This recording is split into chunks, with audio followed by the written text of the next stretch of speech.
Hello everyone, this is the final Bosman, and on today's episode we're going to celebrate... Don't wait too late. Welcome to the show. I am Kyle Bosman, and this week I'm feeling feelings. I'm feeling excited because this is the week of the PlayStation 4 launch in the United States, anyway. And for that reason, I'm jazzed. I'm pumped. I'm amped. I'm in a good mood about it. I'm staying up late. I'm cleaning up my house, getting ready. Got my hair cut.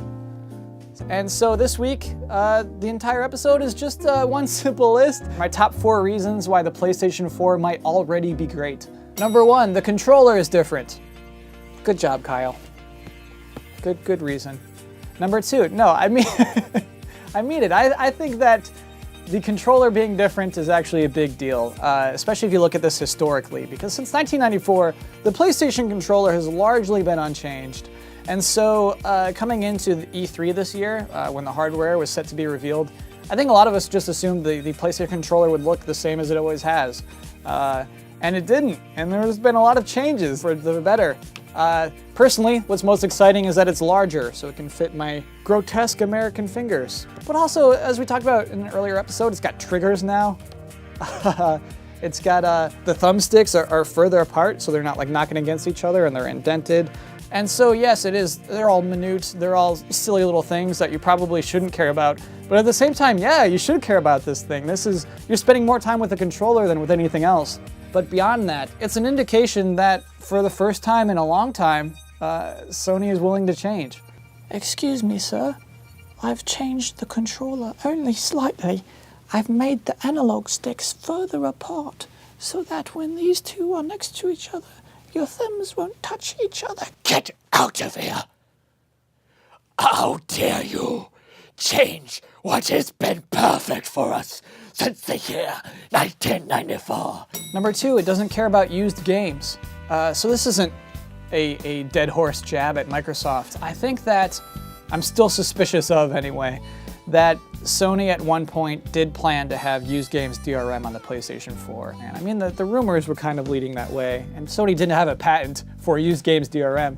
So I want to believe that they listened. I want to believe that famous Mortimer's no PS4 DRM hashtag, I want to believe that worked. I want to believe that Sony listened and a bunch of people who's shouting and saying, used games are important to us. I want to believe that actually was important and that they said, oh, well, our customers are probably important. We should take that out. If Sony never planned to do that DRM or enact upon their patent, kudos also, I guess, for staying the same in the one place where it matters. Because now we get used games, and it's weird to feel grateful for a thing that we already had. But in a strange sense, it's, to me, an indication that video games will live longer. And that's always a great thing. That is, yeah, GameStop will be around, but so will Game Dude. And so I'm happy for that. Number 3, it's easy to program for. So I think a lot of what the PS4 is seems to be a lot of what the PS3 wasn't. It seems like a reaction. A sort of admittance that maybe some mistakes were made. And I think that just in its architecture, Sony created this dragon machine where it would grant great power to those who could tame it. And then no one apparently knew how to tame it. It wasn't practical for a third-party developer who has to survive by putting a game on multiple consoles to try to master this cell processing. So, a lot of inferior versions of popular games ended up on the PlayStation 3. And I think thanks in large part to Mark Cerny, the PlayStation 4 is not that. It is a simple machine to program for, apparently. It is a machine that is designed to play games. And so I think we're starting to see some of the benefits of that.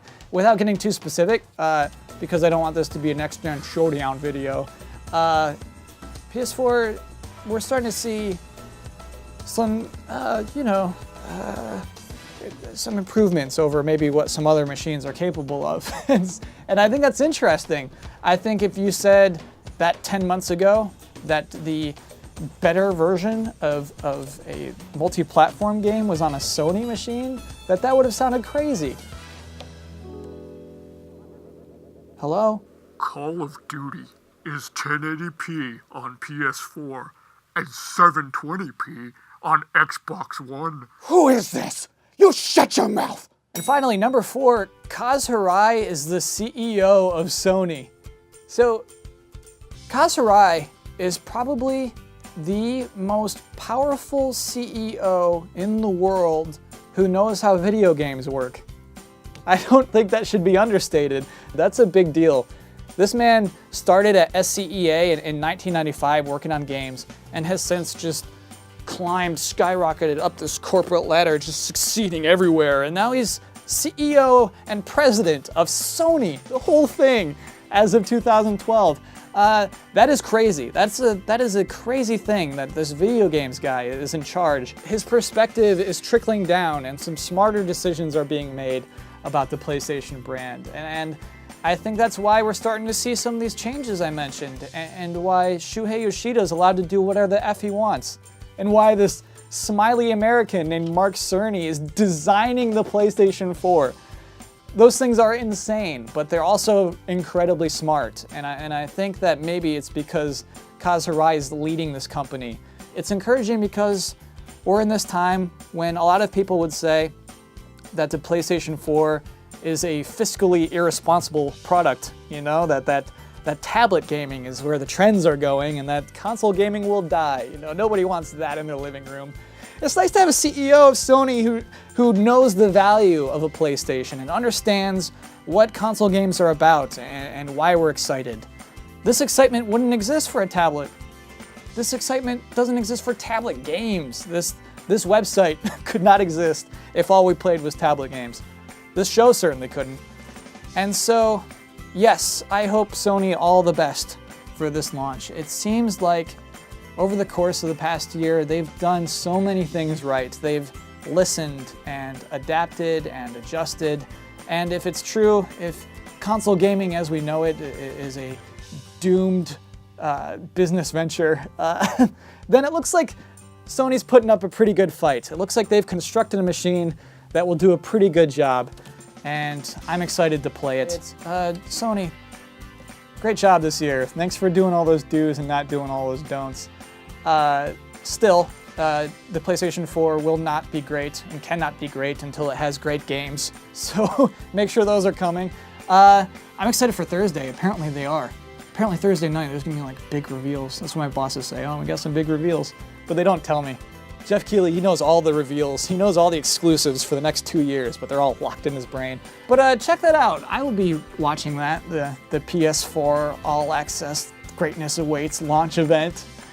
It sounds stupid. That sounds like a real dumb name for a show, but apparently there's gonna be some big stuff going on. Basically, everyone, I am feeling genuine excitement, and I'm definitely trying to cling and bathe in this bathtub of hype for as long as I can. And I gotta say, it's a pretty good feeling right now. Anyway, that is the episode for this week. Have a great week, everyone. If you're not in the US and not picking up PlayStation 4 this week, who cares? There's plenty of other fun, great games out there. If you're on Twitter, you can find me at Kyle Bosman. I will be back here next week. Hope to see you then. Thanks for watching.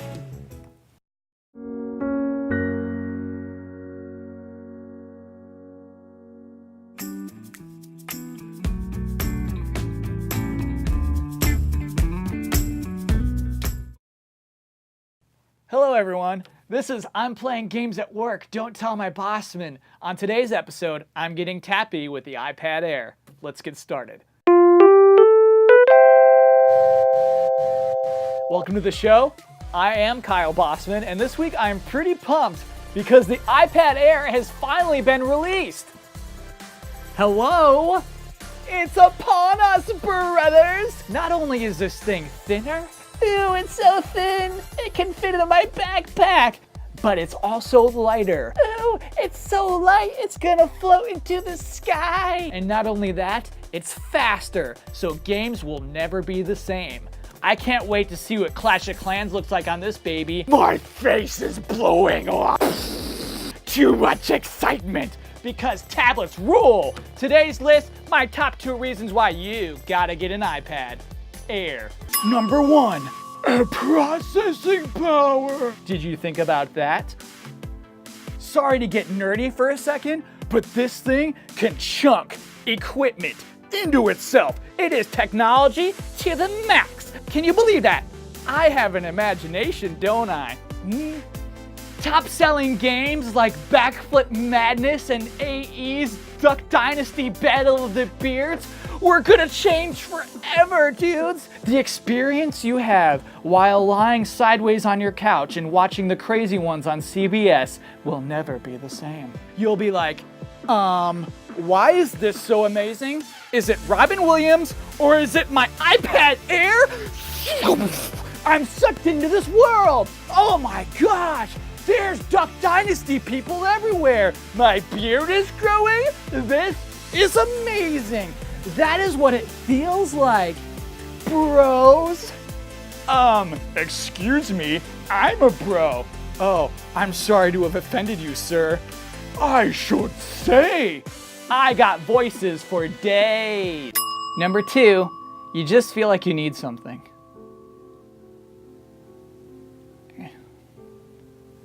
I have all this money. You know, I might as well use it on something, huh? And I like technology. It seems like there's enough improvements here to justify the purchase. You know, because I deserve it. I work hard. I know I make more than my dad did, so I deserve these things. I don't want to be the man I was last year. Okay, and here's something new. This will change things. It's lighter, right? So, I just want to want something. I want to want something. I want this.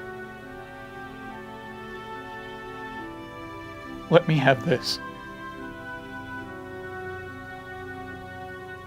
All right, that's the episode for this week. Bob, did I make you laugh? So basically, what have we learned today? I guess tablets are the best gaming platform of all time. Anyway, if you're on Twitter, you can find me at Kyle Bosman. Please follow me on Twitter. Please. This is everything I am. Please follow me. Please. Please follow me. Anyway, have fun with your tablets because everyone knows fun on a tablet is fun for real. What else? Nothing else. I'll be back here next week.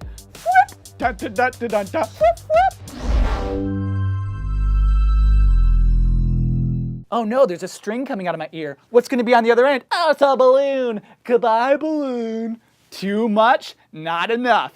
Bye, everybody. Oh, push, don't go. Oh no. Please.